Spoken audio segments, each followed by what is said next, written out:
Hello and welcome. If you're listening to this, you're probably already a fan of what we do here at A Breath of Fresh Air. And if I'm right, can I ask you a favour? The show's been entered into the Women in Podcasting Awards and could really use your vote. All you have to do is head for the website womenpodcasters.com/vote. I'll pop the link into the show notes for you, but it's pretty simple. womenpodcasters.com/vote. Please, please, please hit me up.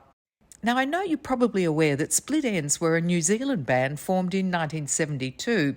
They were the first band from that country to gain significant recognition outside of Australasia. Initially noted for their prog art rock sound, flamboyant look and theatrical style performances, with the years the band moved towards a pop new wave sound and went on to perform with a changed lineup as Crowded House.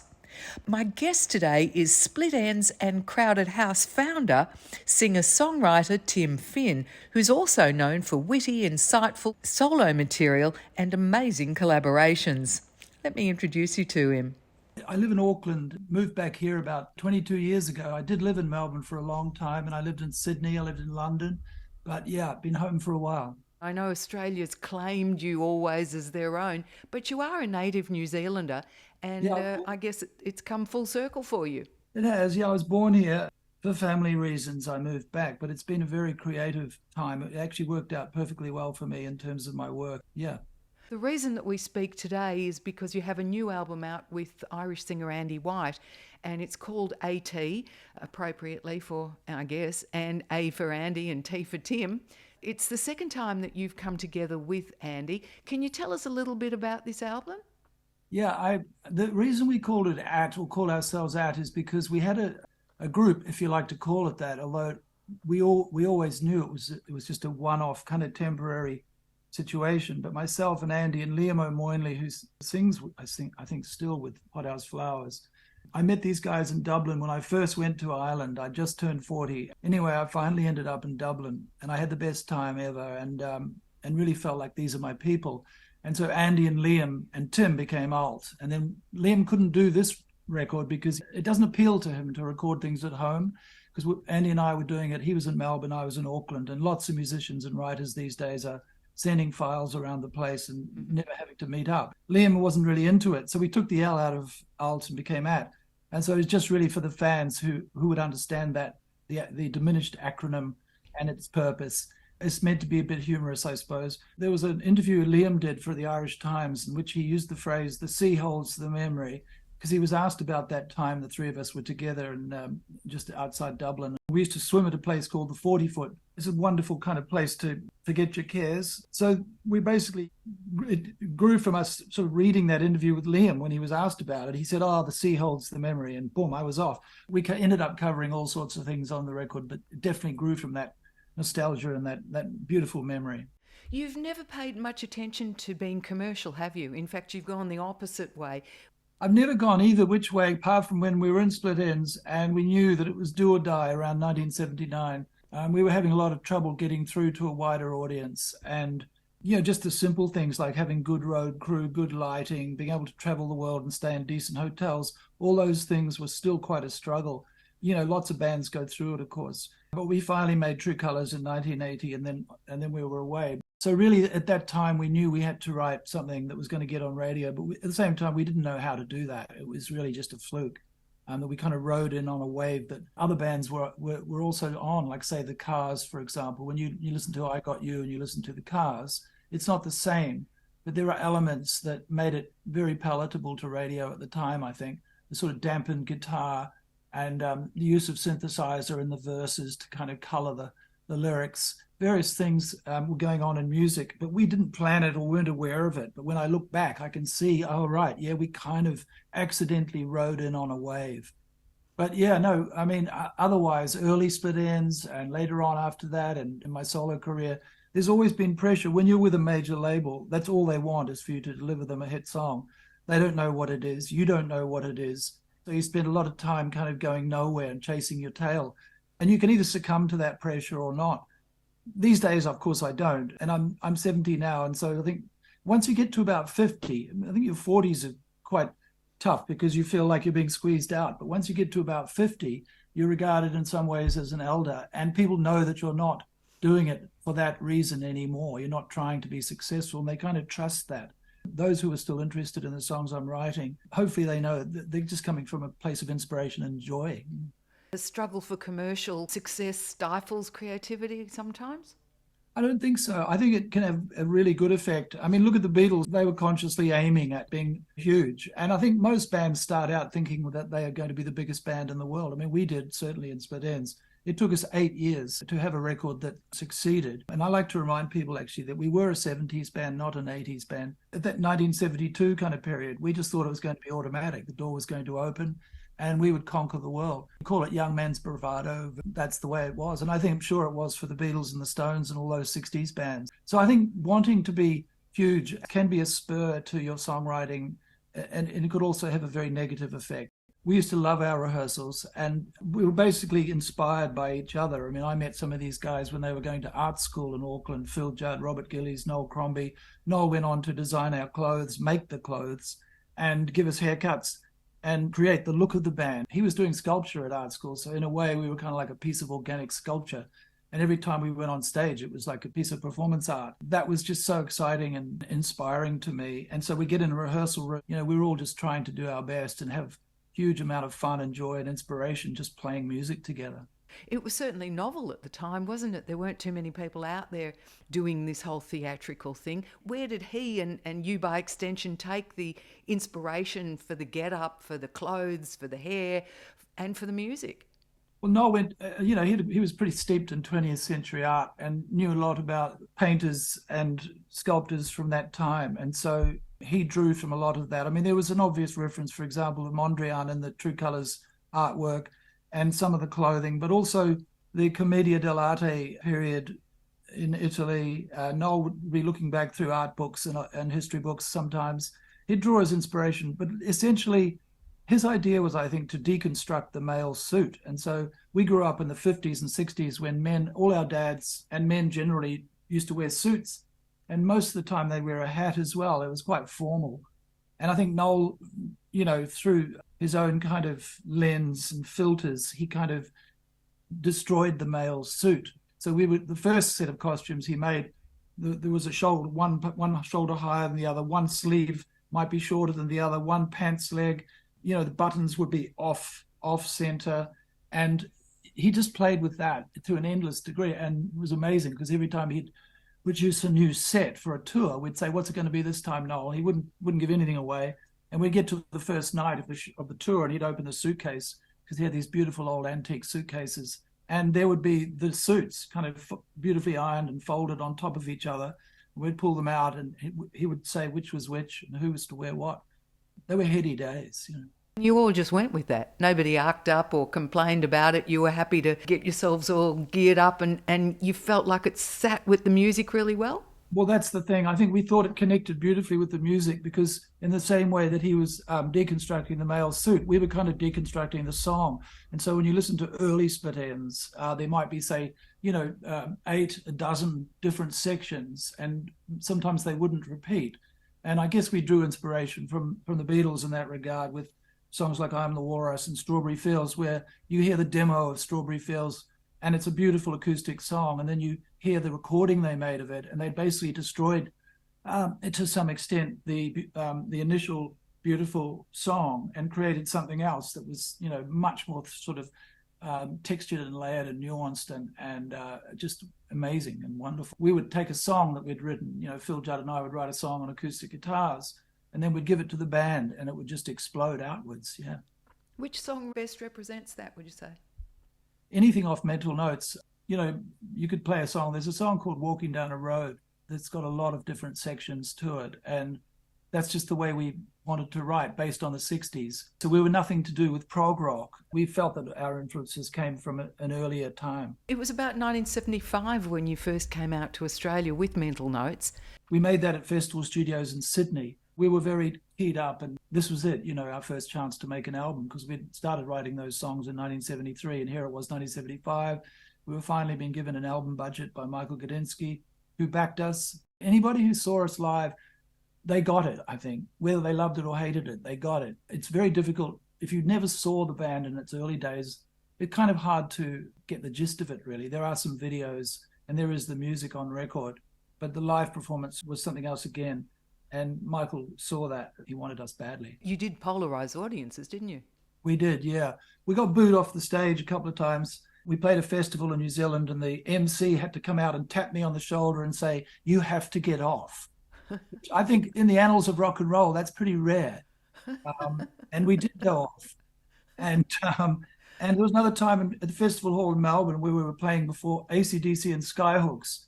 And that was a pretty dreadful kind of situation for us, you know, because nobody knew who we were. And they hated us so much that there was just like a constant kind of booing. But I always remember Magda Szubanski, the great actress comedian, said to me that she was there and she was a Sharpie. There were a lot of Sharpies in Melbourne at that time. It was kind of a cult. Would you mind just explaining that a bit? Well, because we'd never heard of Sharpies either in New Zealand, but it involved a really severe mullet, usually, and, you know, sort of tight cardigans and I guess tight jeans. It was just a look, and it was like a polar opposite to sort of mod or anything that would have come from the 60s, anything psychedelic. It was working class, definitely, whatever that means. And was it associated with a particular musical taste? Well, AC/DC. AC/DC was their band. We probably were the polar opposite to AC/DC. Actually, I met Bon Scott later that year. He said to me that he didn't really get what we were coming from, but he thought it was great. Bon was right. Let's just go back to Tim's story about opening that night for AC/DC in Melbourne. While many in the audience seemed to loathe the band, much to Tim's surprise, frontman Bon Scott showed up as a fan. He swung out over the crowd that day, dressed as Tarzan. But that was after we'd been more or less booed off. But as I was saying, Magda Szubanski, who people would know from Kath and Kim, the TV series, she secretly loved us. And I really was grateful to her for telling me that, because it's nice to know that out there in that sea of boos and catcalls, and they were literally throwing cans at us, there was somebody who was just loving it, you know, loving us. And yeah, we picked up fans pretty quickly. We had quite a good following after a while. We were doing the suburban pubs, and, you know, we get 30 people, and then we might get 100, then 150, and then it grew up to 300, 400, 500 reasonably quickly. But we had to find our audience, and they were definitely there. There were a lot of people who were obviously liking it, but maybe still not quite getting it. Oh, yeah, definitely. And, you know, Countdown to the TV show that used to go out nationally in Australia every Sunday, wonderful show, because they'd put on new bands. They'd actually back you, even if you didn't have anything on the radio, you know. And they put us on very early on. So we were seen by a lot of Australians quite quickly. I guess it's in a way, it's kind of a good thing to have a love-hate thing. It means you're provoking people. They're going to remember you. We never set out for anybody to hate us. You know, that was that was very far from our intention. But looking back, I think it actually worked for us in the end. Yeah, well, I guess if they're feeling passionate about you one way or another, then yeah, much better than not giving a hoot. I think also it shows you the times, you know, because these days you can like, you know, the Idols, and you can like Taylor Swift. You can like, I mean, there's not that sort of intense tribalism anymore in music. It was very intense then, and we certainly found that out in England when we went over there, and we were just on the cusp of punk rock, and we represented, I guess, an equal alternative to what was happening in the mainstream, you know, the Eagles and all that. So we got a lot of attention from the press initially, and then punk rock came along. And it was either like you were punk or you were not punk. And there was literally a group of early punks in London in 1976 arguing. As we went out to our van, we heard them arguing about us. And one of them was saying, "They're brilliant." And the other one's going, "Yeah, but they're not punk, are they?" And it was like a really intense conversation that kind of fascinated us, you know. What about the Americans, meanwhile? Were they hearing of you and getting you? Our first Mental Notes was released there. We went across and did a tour of America, and it went pretty well. I mean, we found people that really loved us. And yeah, it was, can you imagine? I mean, it was 1976 in America. So when you look at what else was happening in American music in 1976, you can imagine how we stood out. And the same thing, really. It was love-hate, I suppose, but we definitely attracted some fans. But the band nearly broke up under the pressure. Phil Judd swung a punch at me backstage one night in Atlanta, and we'd been the closest of friends you could ever imagine. So it was a shattering moment, and I think for both of us. And then he left the band, and we went back to England, and that's when the band asked me to lead them forward from there, and I did, and I'm glad I did. Tim and the band had moved to England to facilitate working with Roxy Music's Phil Manzanera, whom they'd met some years earlier in Australia. Phil produced their second album, which was essentially a reworked version of their first, Mental Notes. Phil had actually produced our first album in England in 1976 prior to that American tour. So we'd met Phil on backstage in Sydney. We supported Roxy Music for a show at the Horton Pavilion, and Phil was blown away and said he'd love to produce us, and that's why we went to England. We remade Mental Notes in England with Phil, so it's kind of like Mental Notes Part 2, with a couple of tracks that were different. Why? Because we just thought we could do it better in England. I mean, England was our kind of, if you like, our spiritual home, we thought, and it felt like that for a while. It was where all the music we loved came from, although, of course, all the bands we loved American music, so it kind of all goes back in the end. All the early great rock and roll music which came out of America. So how did you ride that wave then? If punk was coming in with all its heft, how did you manage to stay afloat? Well, you know, it would take a lot more than that to kind of stop us. We'd already been going for 5 years, and we loved playing together, as I say, in rehearsals. And so, you know, even though it was difficult in terms of the media and the press and all that in England, who are so fashion orientated, you know, so whatever the wave is, they'll ride it. They won't create the wave, but they definitely ride it. And so, yeah, in a way, we became Spindrift. You know, we just shot across the surface and kept going. And, you know, it didn't matter to us really what was happening underneath. We were just out doing our own thing. It was hard, though. In 1978 was particularly hard. We lost our record label, lost our management, and the band were all on the dole in England. And that's after that was when we bailed and came back to Australia at Michael's suggestion, Michael Gudinski. And we began playing here in Australia again and reconnected with our fans, and then we made True Colours. So it was probably the making of us, all that struggle. I realized the other day that I'm almost exactly the same age as rock and roll, because I think the first rock and roll record was 1951, and I was born in 1952. So we've sort of been tracking in parallel ever since, which I thought was kind of cool. Yeah, that is cool. Recently, I've made an album with keyboard player from Split Enz, Eddie Rayner, and we called the project Forensics, because we went back to those early songs and took a piece out of some of them and created whole new songs around that piece. So I don't think anybody else has done that in rock and roll, who's claimed that as some kind of first to sort of sample yourself and write a new song. Well, I think a lot of the stuff that you've been doing you could probably claim as first. There are not too many that emulate art and take their inspiration from art and work on that basis. Not very many that are as deep and meaningful as the work that you've been doing over time, Tim Finn, for sure. 1977, as you said, you had that fight and you're asked to lead the band. As a result of Judd's leaving, in comes your younger brother, Neil. Yeah, that's right. Yeah. And Neil was waiting in the wings, I suppose, although looking back, we didn't think of him straight away because he'd never played electric guitar.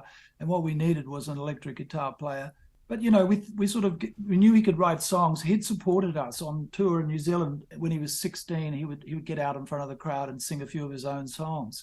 And I always knew that he was talented. Of course, he's my brother. We sang together when we were kids and our voices sounded really good together. So there were just so many reasons why it seemed like an obvious thing to do. And he picked up the guitar and started practicing and playing. And, you know, it didn't take him that long to be able to play a fairly basic electric guitar to thicken up the sound. And we had his voice as well. And then, of course, his songs. He didn't really start writing for the band straight away. But by the time we got to True Colours, he was obviously writing really, really good songs.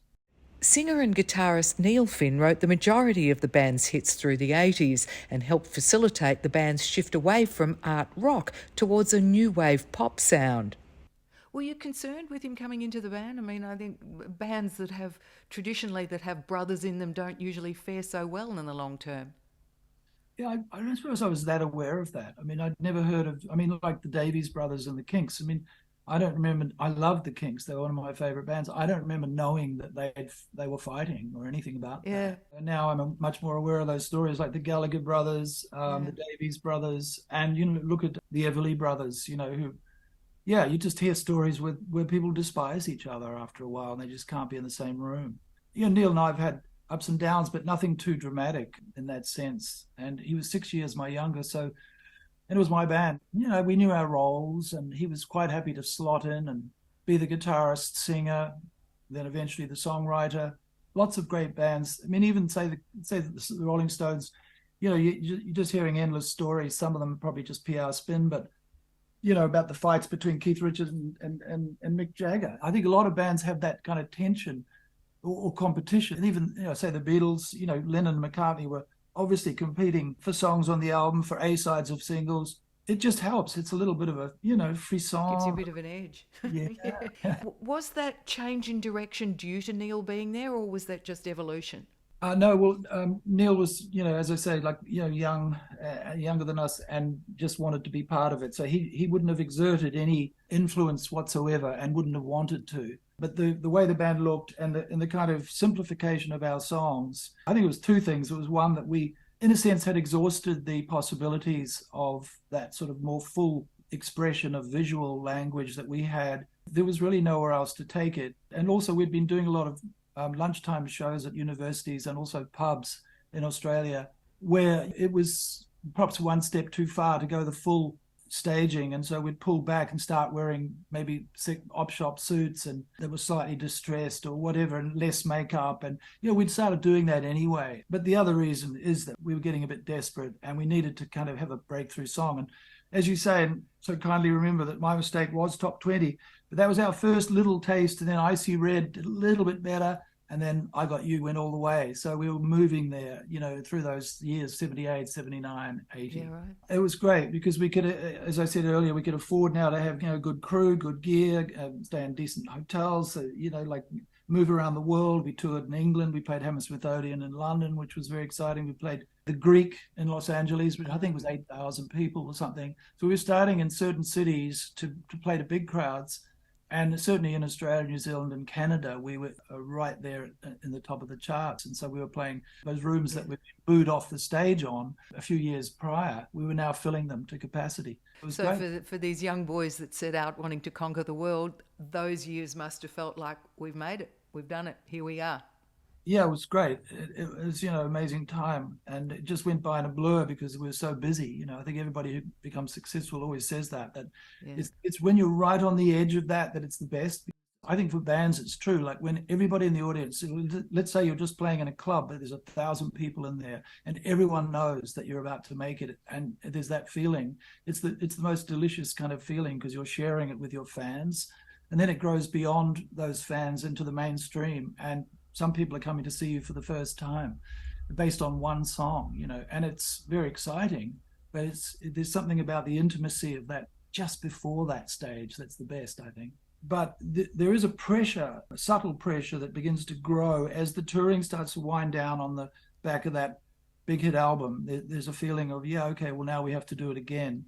And you certainly get that from your label or from people around you. They try and be careful and to say the right thing, but inevitably one of them will say, so you're going to do it again, or you're going to give us another True Colours?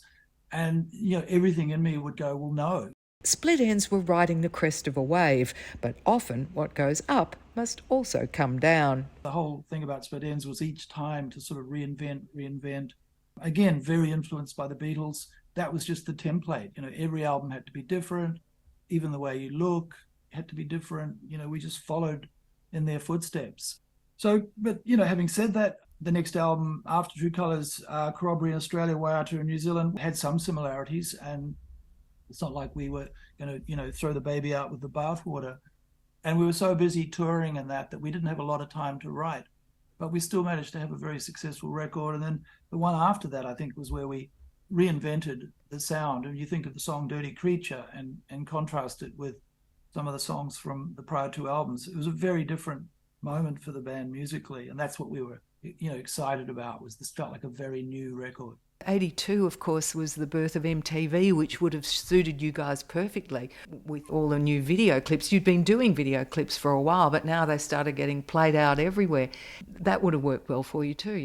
It did. I mean, like we coincided beautifully with the beginnings of MTV, and so that was a big part of the momentum that came in behind I Got You. And I Got You was moving very quickly up the charts, and at a certain point it stopped. It was going like 120, 80, 40, big jumps, and then it just stopped at 38, I think. And it's all water under the bridge. But there was some fascinating sort of terrible stuff going on behind the scenes that we only found out years later. A couple of years after that, and you'd started to become a little bit more mainstream again. The album Escapade produced the top 10 hit Fraction Too Much Friction. Why was it at that stage then that you announced you were going to leave the band? I didn't leave the band and straight away. In fact, felt pretty guilty, as if I'd gone off and had an affair or something. It was a really interesting time because I had this huge success on my hands, and we only ever did 5 shows. It would have been the obvious thing to do, would be to have done a big Australian tour. But because I was in Split Enz and I loved Split Enz and I was very loyal to them, I didn't do that. I kind of, held it back, went on with the band. We did another record. But it's like when you try and, I guess, patch up a relationship after somebody's had an affair. It's never the same. Some people manage to survive it, some people don't. And so the cracks were beginning to show, I suppose, and my loyalties were there emotionally. But I also had my eye on a different kind of life because I'd met all these other musicians and other people, really. It just opened me up. And I realized that being in a band is really like a perpetuation in a way of your adolescence. It's your gang. It's your safety net. Yeah, in a way. And I broke out of all that, and it was wonderful. And then I went back into that world, and I just wanted to get back out, I suppose. It was a hard decision. Was it a really strong artistic calling that took you out to do more solo work? Yeah, it was. I mean, just working with different musicians, I just found it exciting. And I think a lot of people who are in bands go through this. And then some of them just manage to keep both things going. See, again, the Beatles, because we'd been going 12 years, and I think the Beatles only went for 10 years, it just felt like a natural thing that a band should end. Whereas nowadays, you get a lot of situations where a band will take a hiatus. They'll say, well, we're going to take 5 years, and we're going to do solo projects. We could have done that. Again, I don't regret it, but it's just the way it panned out, yeah. Different way of looking at it. I could have said, guys, I just want a couple of years off. Let's all do our own thing, and we'll see you in 1987 or something. Yeah, right. I can imagine during those heady days too, you'd be completely exhausted and you kind of on this treadmill that you just want some time out from. Yeah, I think that's right. That happens, yeah, after endless touring. It was almost a romantic thing if a band has to break up. You do a certain amount of time, and then you break up. So during this time then, when Split Enz did split up, Neil met Paul Hester and went on to form the internationally successful Crowded House in 1985. You went on to do your second solo album, Big Canoe, 86. And then you joined Crowded House. What happened there that you came back to them? Well, just don't forget also that Paul Hester was the last drummer in Split Enz, and he'd been recommended by Rob Hurst from Midnight Oil. We knew that was worth following up. And Paul was wonderful and immediately just part of the band. And so when the band broke up, Neil had already formed that relationship, as we all had with Paul. And so it was a natural progression. I think so, but for the two of them. And then Nick joined and they became the 3-piece initially. That was then, and Neil felt guilty too, I'm sure, about breaking up the band because they'd wanted him to carry on and be their songwriter. So that was How did you come to join them then? Well, that was strange because Neil and I were doing a Finn Brothers record, and we wrote Weather With You and It's Only Natural and Chocolate Cake and All I Ask and There Goes God and, all these songs. And we said, wow, it was very exciting. We knew we had a great bunch of songs. I think it was tormenting Neil because he was sort of halfway through a Crowded House record. I think the label had said, we don't hear a hit. There was some kind of thing going on with the label. And then we jumped in and did our writing. But ostensibly, he was supposed to be kind of writing for Crowded House. So in his head, he must have had 2 parallel universes going on. And in the end, I could see that it was kind of tearing him apart, And so instead of him being just excited about the songs we had, he was like, yeah, but I've got to, there was the 2 things going on. So in the end, I said to him, why don't we just pull the whole thing together and call it Crowded House? And I guess it was a bold thing to say, but it didn't sound bold to me. It just seemed like, well, there's only one way out of this. It's just to make one project out of it. So we did. And, I was in the band and loved it and it was great fun. We did 1 tour. I think anybody who saw that, the 4-piece, me, Neil, Nick and Paul, I reckon they were lucky because they saw something really special. And a few years later, Paul Hester rang me up and said he'd been listening to live recordings of that first tour we did. And he said, mate, we were the best band in the world. So yeah, it was a brief shining time where we had me and Neil singing together on stage and just everything about it felt right. And then it didn't. I also had been writing and I'd written Persuasion and a few other songs that I wanted to record. And so I was quite glad in the way to pull the pin. I think it was getting too much for everyone. They just didn't, it didn't feel the same to them. It was too Finn-centric or something. The overwhelming Finn factor was too much. And the relationship between you, of course, weathered all these storms, didn't it? It never caused any distress to the two of you. Well, no, I mean, it did cause distress, but we're brothers first, I suppose, before anything else. How would you describe the writing process with Neil and being up there and singing with him? That must be wonderful. It is, yeah. I'm not sure we'll do it again. I hope we do. I'm sure he would like to too, but it's just something strange that happens where we just know that this is the time. And when we start writing, we can just sort of draw on the same well of memories and feelings, and it just happens, and then we sing together, and that, yeah, it's like the blood harmony. I mean, you just can't beat it, really. So why do you question whether it'll happen again or not? Well, I mean, we're both pretty busy. Like the last year alone, I put out, I think it was 3 new albums, opened a new musical and opened a new opera. Sometimes it's just hard to find the time because you get excited about something else. Done this album with Andy, and we found a nice little window for it to be released. So we're hoping we might even do some shows, but we're not sure, What's your favourite track on this album? Oh, it's a good question. I do really love a song called It's Family because it was written after Dad passed away during the recording of the album. He was 97, and so he had a very good life. And there was sadness, but there was also just wanting to remember that all the things he'd been through in the 20th century. And that's, when we lose older people now, we're losing a witness to so many things that, there'll be nobody else in the world soon who was there in World War II or, the Great Depression, the invention of, television, computers, the whole thing. So he was there for such an extraordinary century of bloodshed and innovation and art making and just so many things. And so the song is a kind of a homage to him and all those things that he saw and heard. And our daughter sings a line on it, family forever.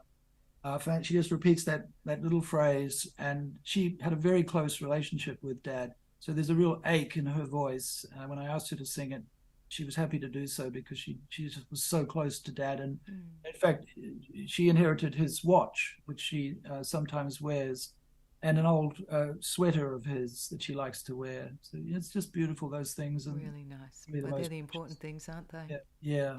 So, Tim Finn, you started off being this super confident young man that was going to conquer the world, and for all intents and purposes, it seems like you have. Is the moral of the story here self-belief and determination? Oh, I think I'd probably boil it down to something even simpler because, I mean, on the one hand, you're right about the belief, but it was belief in the band. I didn't really have a lot of self-belief. And in fact, it suited me well to wear the clothes and put the makeup on because I wasn't a natural performer. Even as a kid, when I used to sing with Neil, I'd run off and hide before I'd be dragged out to do it. So I'd much rather be a writer than a performer. And that's what I'm a lot more now these days. An absolute pleasure chatting with you. Thank you for sharing your stories and your time with us here. Whatever you do is brilliant. Even if some of us don't get it all of the time, we all do love it. Thanks a lot. I enjoyed it.